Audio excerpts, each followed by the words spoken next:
कौन है जो इस पृथ्वी और देवताओं सहित यमलोक को जीत सकेगा? कौन चतुर व्यक्ति अच्छी तरह से उपदिष्ट धर्म के पद को फूल की भांति चुन सकेगा? शैक्ष अर्थात निर्वाण की खोज में लगा हुआ व्यक्ति ही देवताओं सहित इस यमलोक और धरती को जीत सकेगा। चतुर शैक्ष ही अच्छी तरह से उपदिष्ट धर्म के पदों का पुष्प की भांति चयन करेगा। जेतवन विहार में प्रवास के दौरान बुद्ध ने 500 भिक्षुओं को संबोधित करते हुए ये 2 गाथाएं कही। एक बार कुछ भिक्षु बुद्ध के साथ एक गांव गए और वहां से जेतवन विहार लौट आए। संध्या बेला में सभी भिक्षु आपस में बैठकर चर्चा कर रहे थे। वे गांव के बारे में बातें कर रहे थे कि वो कैसा था। कोई कह रहा था कि वहां की जमीन बहुत उपजाऊ है, कोई कह रहा था कि वहां की मिट्टी में बहुत बालू है, कोई ये बता रहा था कि जमीन पथरीली थी या नहीं। कुछ भिक्षु ये भी बता रहे थे कि मिट्टी लाल थी या काली। सभी अपनी अपनी बातें कर रहे थे और गांव की प्रकृति का वर्णन कर रहे थे। उसी समय बुद्ध वहां आए और उन्होंने देखा कि भिक्षु किस विषय पर चर्चा कर रहे हैं। उन्होंने शांत भाव से पूछा कि वे क्या बातें कर रहे हैं। भिक्षुओं ने उत्तर दिया कि वे गांव की भूमि, उसकी उपजाऊ शक्ति और मिट्टी के प्रकार के बारे में चर्चा कर रहे थे। ये सुनकर शांत मुनि बुद्ध ने उन्हें समझाया। उन्होंने कहा, भिक्षुओं, तुम इस धरती की चर्चा कर रहे हो जो तुम्हारे शरीर से बाहर है। उन्होंने आगे कहा, अच्छा होगा यदि तुम अपने शरीर का ध्यान करो और उसे समझो। जब तुम अपने शरीर और मन को जान लोगे तभी तुम्हें साधना में सच्ची मदद मिलेगी। तुम्हें इस भौतिक धरती पर नहीं बल्कि आध्यात्मिक धरती पर मनन करना चाहिए। बुद्ध ने भिक्षुओं को एक सुंदर उदाहरण देकर समझाया। उन्होंने कहा कि एक मालाकार जब माला बनाता है तो वो हर फूल को ध्यान से चुनता है। वो देखता है कि कौन सा फूल ताजा है, कौन सा मुरझा गया है। वो उन फूलों को तोड़ता है जो सुगंधित और सुंदर होते हैं। फिर वो उन्हें एकत्र करके एक सुंदर माला बनाता है। उसी प्रकार साधक को भी जीवन में सही बातों का चयन करना चाहिए। उसे धर्म के सत्य सिद्धांतों को पहचानना चाहिए और उन्हें अपनाना चाहिए।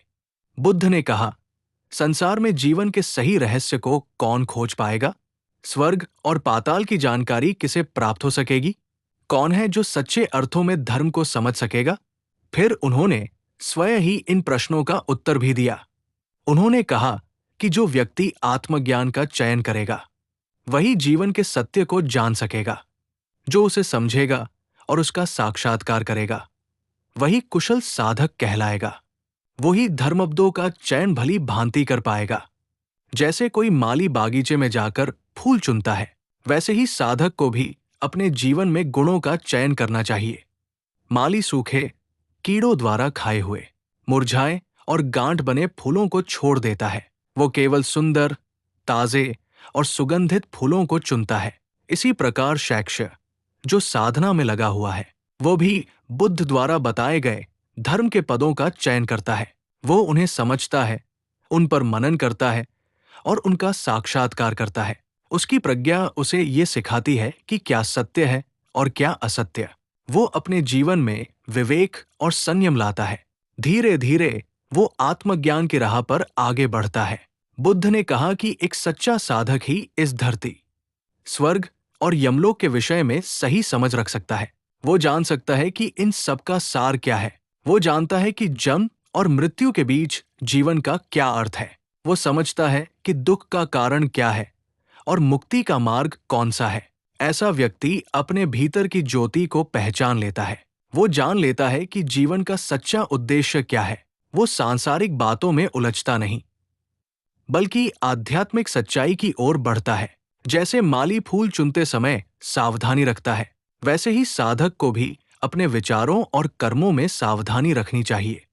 जो व्यक्ति सही मार्ग चुनता है वही सच्चे अर्थों में विजेता कहलाता है। वो न केवल अपने मन और शरीर को जीतता है बल्कि यमलोक और स्वर्गलोक तक को समझ लेता है। वो संसार के रहस्यों को जान लेता है। बुद्ध ने अपने भिक्षुओं को ये भी बताया कि केवल बातें करने से ज्ञान नहीं मिलता। ज्ञान तब प्राप्त होता है जब मनुष्य स्वयं अनुभव करता है। ध्यान और साधना से ही आत्मज्ञान प्राप्त किया जा सकता है। भौतिक वस्तुओं की चर्चा से मन विचलित होता है, परंतु जब मन भीतर की ओर जाता है